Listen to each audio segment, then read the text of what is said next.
Hey, how's it going, Lou? Hey, hey, how we doing, Jake? Not bad.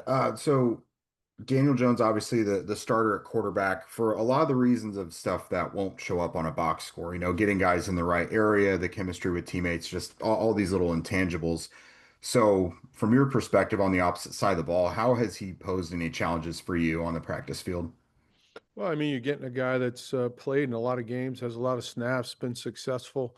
I think he'll go out there. It won't be his first rodeo, as they say, and I think as you mentioned, the chemistry and that stuff will continue to grow as the season goes on.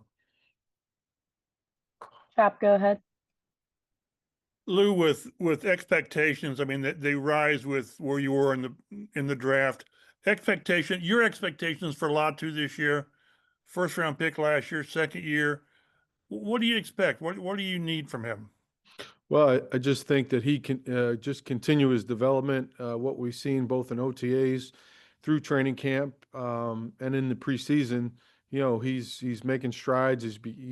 We think he has the ability to be a heck of a rusher in this league, and not only that, but he's around the ball. He's around the ball in practice. Tip balls.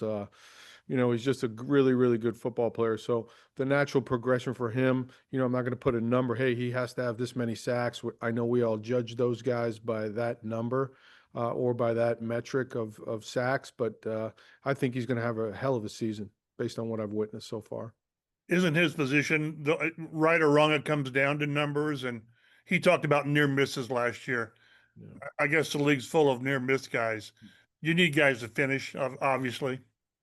Yeah, for sure. And I think he knows that. And, getting a quarterback on the ground, the great rushers have misses. It's just a matter of finishing. I don't see anything that would say to me that, hey, he's not ever going to be that type of guy. I think he's going to have a great year and show everybody, he's a great guy, first and foremost. Like we have a lot of great men on this team, but he's about the right stuff. And I think he's going to have a hell of a year. Thanks, Lou. Joel? Lou, Xavier Howard is listed as the starter on the depth chart. Do you think he can play a starter snaps right away? Well, I think, we'll see how it goes. And I think that he's came in great shape and is been away from the game for a year. You can look at that two different ways. As a veteran guy who gave his legs a year off, and then got back into it now and has been through basically 3 weeks of training camp and a week of game prep coming up. So, we'll see how it goes. We've got a bunch of able bodies there at that position. So, we'll play it by ear. How do you feel about Jalen Jones coming off of his hamstring injury?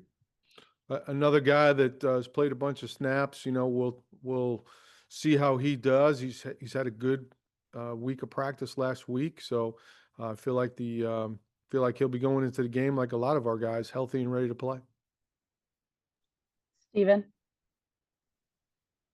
Lou, a lot of perimeter talent, for Miami. Can you just kind of tell us about that challenge, just generally, what you're facing there?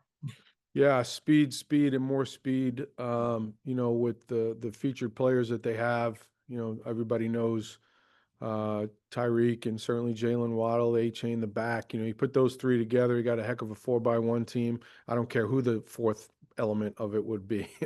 They're going to be far ahead. So, they're great players. They've put up big numbers in this league.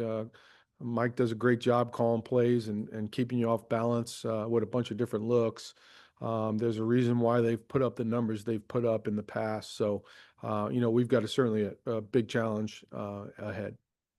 You mentioned Xavier, not playing last year. And I don't know, maybe this is cliche, but I mean, just what do you think, or have you observed that maybe that did anything in terms of making him hungry, to want to go out there and do I this think, year? yeah, he's again, like a lot of great players that have been around, they're very prideful men. And, I think that he doesn't have to do this. I think he wants to go out there and prove to himself, to whoever, that he can play football and play it at a high level still.